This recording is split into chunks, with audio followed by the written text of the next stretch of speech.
Hi guys, so Nigel Farage had his 10-minute rule motion in the House of Commons on Wednesday, calling for the UK to leave the European Convention on Human Rights or abandon the convention. Now, it failed, but I want to go through some of the points that he raised here. Now, I'm not going to go through the whole thing for 10 minutes. I found a shorter version, but have a listen to some of this tripe. Deputy Speaker, in many ways, this is unfinished business. On June 23rd, 2016, in the biggest democratic exercise in the history of these islands, the British people, despite being told by all the businesses and all the trade unions and much of the press and most of this House, managed, despite everything, children be quiet. Okay, so we start off with the arrogance. I don't know if you heard it, but two people mentioned one about immigration going up. Remember, Nigel Farage promised that if people voted to leave the European Union, immigration would come down or it would be under control. And second, Nigel Farage promised to leave the UK if Brexit was a failure. And of course, well, he later admitted that Brexit did fail. Managed. Order. I will be responsible for maintaining order in this chamber. Nigel Farage. Yes, Madam Deputy, I'm sure you will allow me the opportunity to continue to try and say something without such constant interventions, and I thank you for that. And do you wonder, it's marvellous to see the intellectual levels of debate in this place, it really is. Do you wonder that out in the country there is growing frustration? Order. Can I remind members that the Honourable Gentleman has a 10-minute rule bill in front of this House and should be listened to without interruption. Nigel Farage. Thank you, Madam Deputy Speaker. I was talking about fear growing in the country, anger growing in the country. I sense there's also a bit of that growing in this chamber as well. This bill intends to restore the power of this Parliament, the power of all of you as MPs, to actually be in control of the things that really matter most to all of your voters. And just think of this. Whatever election result there is, even if 650 of us wanted to change rules on who can come across the channel and who can stay, we could be overruled by a convention we signed up to in 1998. We could literally, don't shake your heads, we could literally be overruled. Okay, so there have been a minority of cases, very few cases, where the European Convention on Human Rights has been enacted in order to stop somebody from being deported. The vast majority of cases are decisions taken by British judges.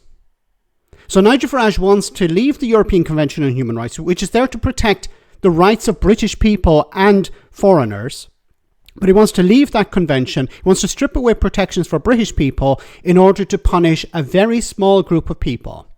Remember that. That's what it's all about. Literally be overruled. So this is about sovereignty. This is about sovereignty of the country. It's about sovereignty of our Parliament. It's about our voters being able to choose the future course and direction of our own country. When the UK is a member of the European Court of Human Rights, it has a judge there. It's part of this. What Farage is trying to do is suggest that it's a foreign court. It's something strange, it's something alien to Britain. It's not a foreign court, it's an international court, in the same way as the UK signed up to the United Nations. So, is Nigel Farage eventually going to suggest that the UK leave the United Nations as well? The World Health Organization as well?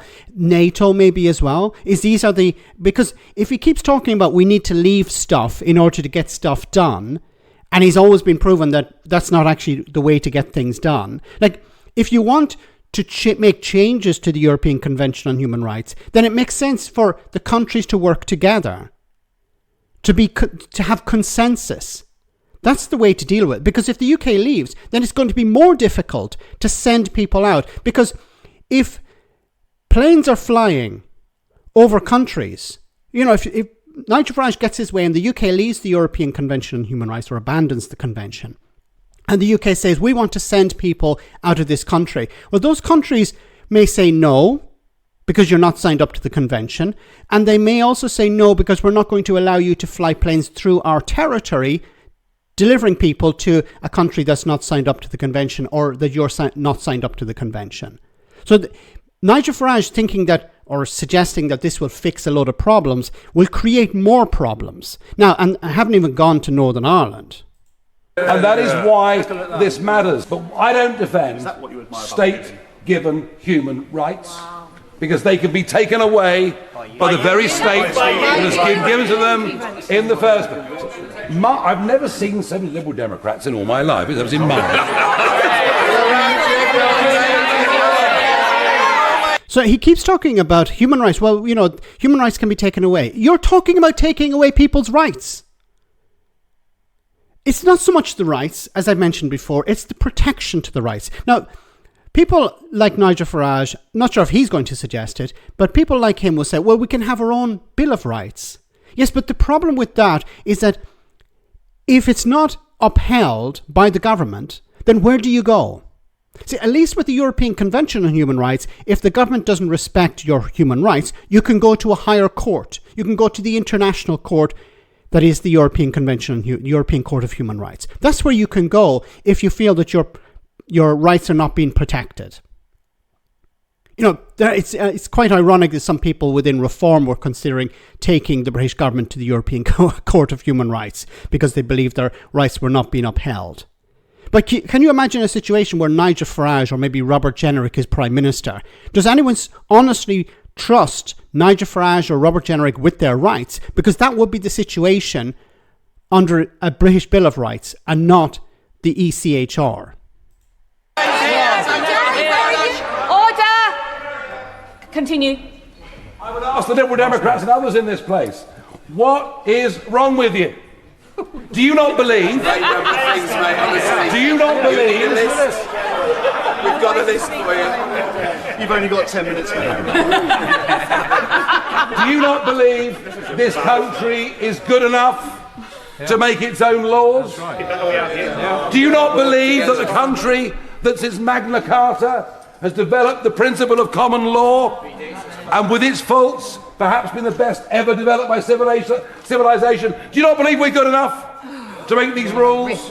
Or we stick with outdated conventions preyed on by human rights lawyers in this country? I move this bill will restore democratic trust and faith in this one.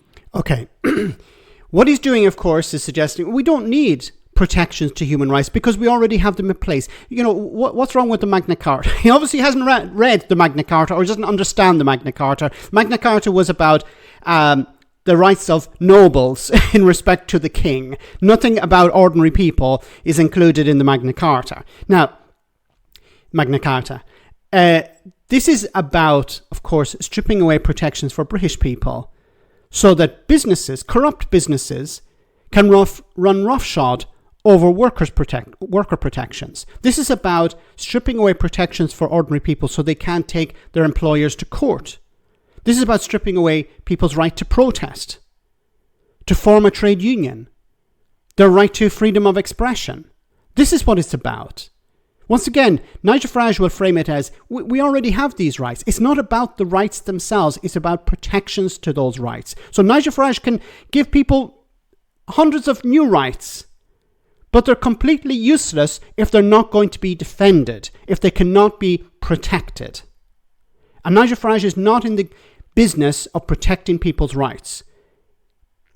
He convinced people to vote against their own interests in 2016, and he wants people to vote against their own interests next time as well. Now, this did not pass because it's a motion that's not designed to pass. The government don't actually have to listen to it, even if it won a majority, and it didn't win a majority.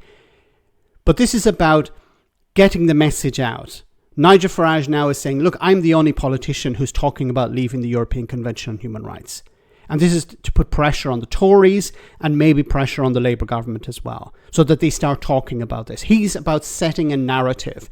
And unfortunately, I fear that the Labour government and the Tories will jump because Nigel Farage has said jump.